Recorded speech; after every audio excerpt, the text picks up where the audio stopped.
we are going to discuss about the new concept, that is the soil types. So before going to start our concept, before going to discuss our concept, just we will recall what we have learnt in the last class. Okay, in the last class we have learnt regarding the what do you mean by the soil and its importance. Okay, layers of the soils, and also what are the horizons of the soils also we have discussed. That is A horizon, B horizon, C horizon and a bedrock. Okay, and what is the nature of these horizons also we have discussed. Okay, today we are going to discuss about the soil types. Soil is formed by the weathering of the rocks.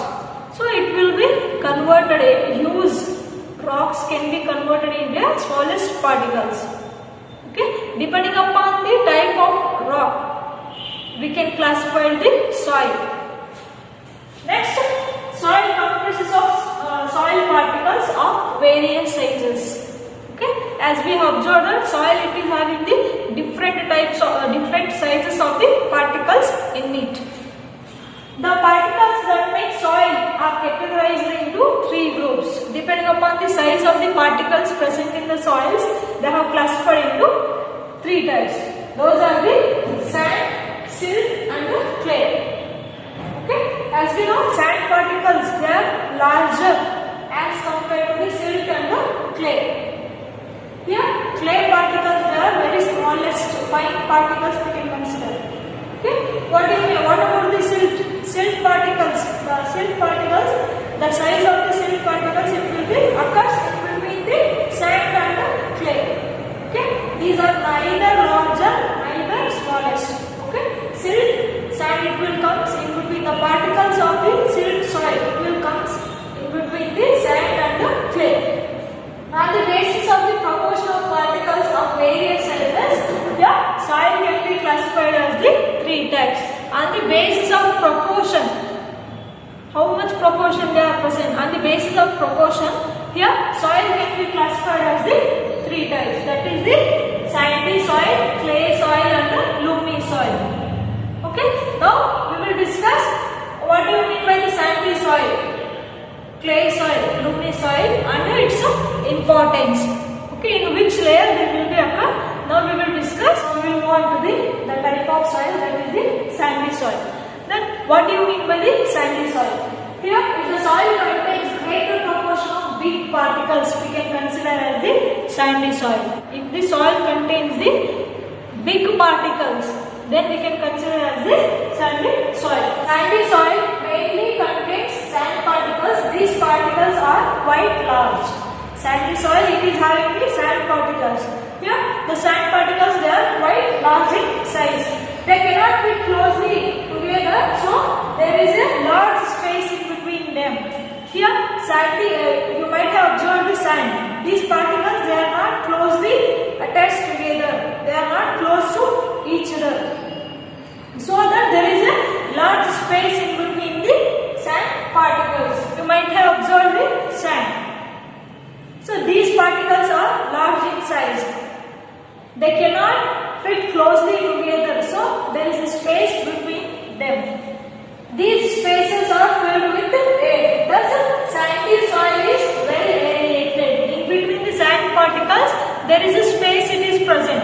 So because of the presence of space, here sandy soil we can consider as the well aerated. Aerated is nothing but air it can move easily through the sand particles. Okay. Next, water drain. Water can drain quickly through these spaces between the sand particle. When you pour the water in a sand, so the water it will be quickly moves downside in the sandy soil. Next one, so they cannot hold much moisture, thus they are not good for the plant. So because of the presence of well aerated, because of the presence of space between the big particles of a sand, so when you pour the water, it easily moves downside. So because of that purpose, it cannot hold the water, it cannot hold the moisture. So because of these reasons only, this sandy soil it is not good for the plants. Sandy soil lack much nutrients as there is no nutrient capacity in the sandy soil. So sandy soil, it is having a low nutrient capacity. Sandy soil lack the much nutrients. So the capacity of the nutrients in the sandy soil is low. This is all about the sandy soil. Now we will discuss about the next type of soil, that is the clay soil. If the proportion of fine particles is relatively higher than, it is considered as the clay soil. Here you might have observed that clay soil, the particle size is very small, very fine particles.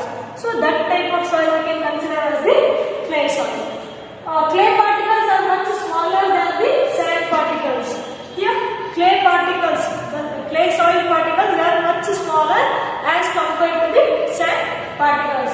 They are packed tightly together, leaving the space for air. So the clay particles, they are closely packed together and leaving some space for the air. So thus clay soil are not well aerated or poor aeration. Clay soil particles, they are packed very tightly and leaving the less space for the aeration. Because of that purpose, here the clay soil is not well aerated, or it is in a clay soil poor aeration will be taking place. Means the air, it will be moved through the clay soil very slowly because of the presence of the less space in between the clay soil particle. They are packed tightly. Okay. Next, they are heavy. They can hold more water than the sand particles. So when you might have observed that when you pour the water on the clay soil, it will hold more amount of the water as compared to the sandy soil, because here in clay soil the particles, they will be packed very tightly so that it can absorb more amount of the water. Water drains slowly through the clay soil. Means water, it will be moves very slowly in the clay soil. Because of the less aeration, the water drains very slowly as compared to the sandy soil. Clay soil is very sticky and can be used to make the parts. Clay soil, it is very sticky and it is used to make the parts, statues, toys or bricks. So you might observe the earthen pots that also made by using the clay soil, because the holding capacity of clay soil, it is more, because the particles of the clay soil, it will be tightly packed, and also the less aeration it is there. So that this clay soil, it is used for the making of the parts, bricks and the toys, statues, etc. This is all about the clay soil. Amount of large and fine particles are about the same size. So this type of soil we can consider as the loamy soil. It is the best topsoil for the growing of the plants.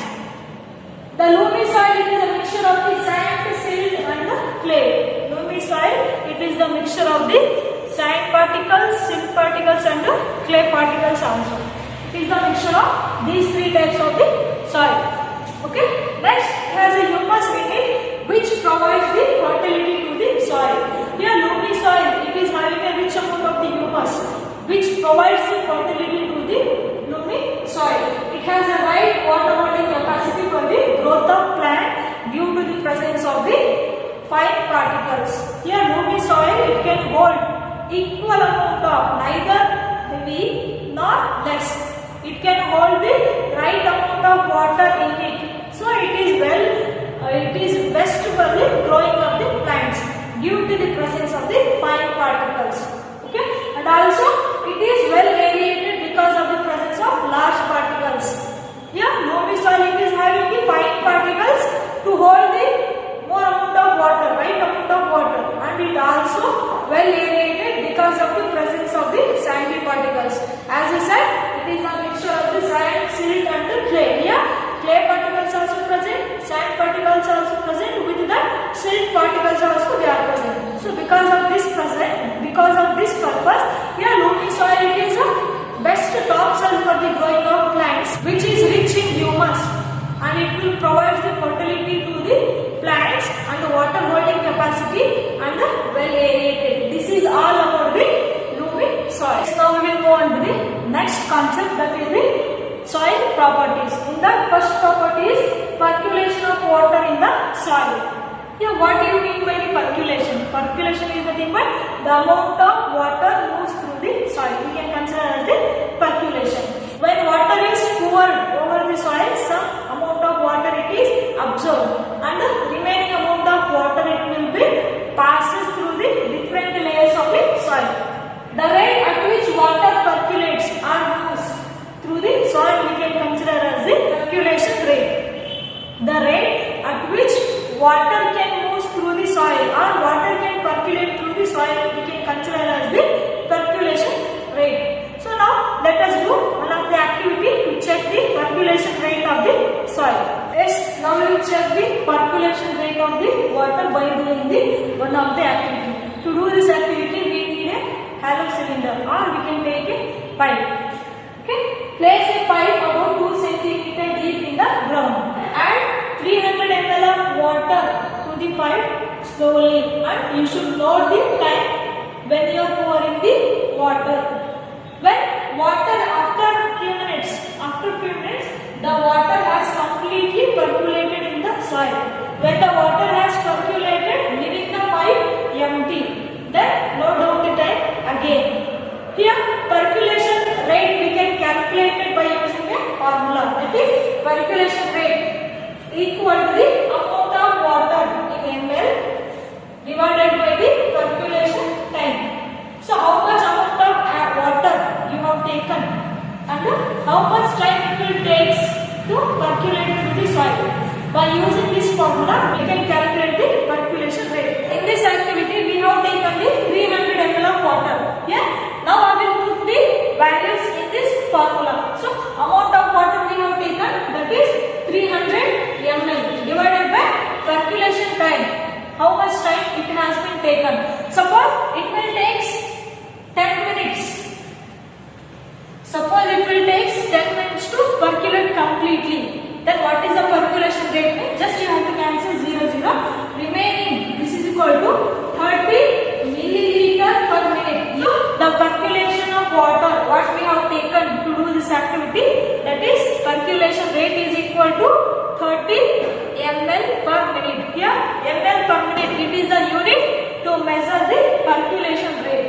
ml is nothing but how much amount of water we have taken, milliliter. Okay. Next minute is nothing but how much time it will take to percolate through the soil. So by using this formula we can calculate the amount of water it will be percolates in the soil. We can calculate the percolation rate of the water. We need to know that how to find out the percolation of the water. Does it same for all types of the soil? No. It will be different for the different types of the soil. We compare the sand particles, they are very large. Then percolation rate it will be highest in the sand soil. In the sandy soil the percolation rate it will be very high because the sand particles they are large in size and they are well aerated. When you pour the water in the sand, it will be easily percolates through the soil and it will take less time. So percolation rate in the sandy soil it is highest as you compare to the clay soil.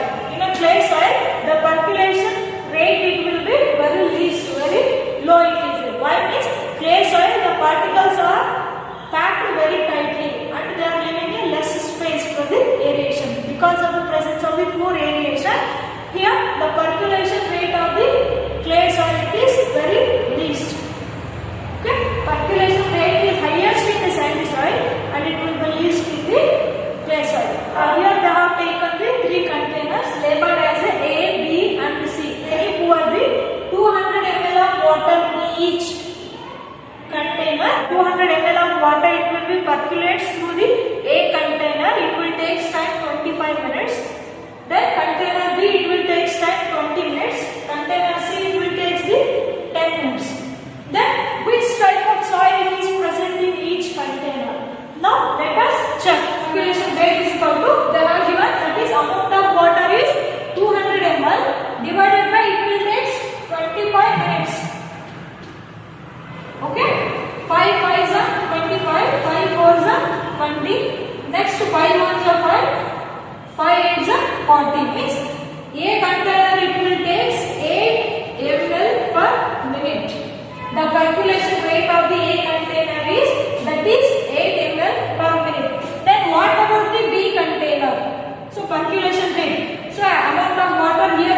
10 milliliter per minute. The percolation rate of the container B is 10 milliliter per minute. Next, container C, this is equal to 200 ml of water we have taken. Time it is 10 minutes.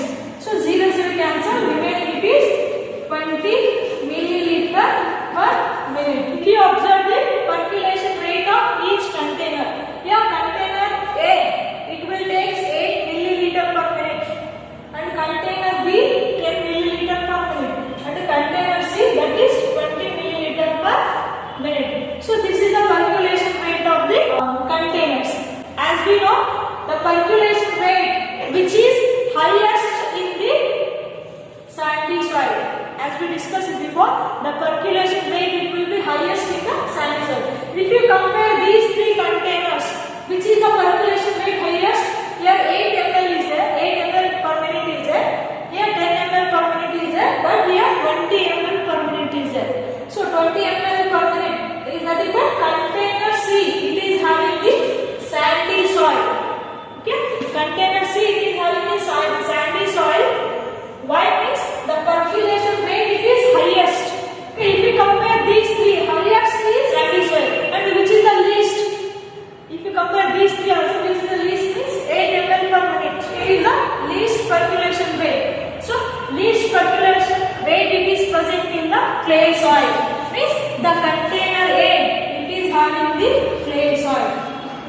Container A it is having the clay soil because the percolation rate is least as compared to the other two, right? Next, the B container, what it is having? It is having the loamy soil. Container C sandy soil, container A clay soil is nothing but the container B it is having the loamy soil. By using the percolation rate, by using the formula, we can find out the which type of the soil. Or else by observing timing only we can find out. Okay, so here 10 minutes is there, 20 minutes and 25 minutes is there. So when you pour amount of water, 200 ml of water, it will take less time is nothing but percolation is highest. This soil we can consider as the sandy soil. It will take more time. More time is nothing but percolation. It is very less. We can consider this as a clay soil. And another one, remaining. If the sandy soil we get, clay soil we get, remaining type of soil that is the loamy soil. Here the remaining B container it is having the loamy soil. Okay na? This is all about the first properties of the soil. Okay, my dear students, today in our class we have discussed about the what are the types of soil, and one property of soil we have discussed, that is the percolation rate of the soil. How to find out the percolation rate by using the formula? We have done few examples. Okay, thank you.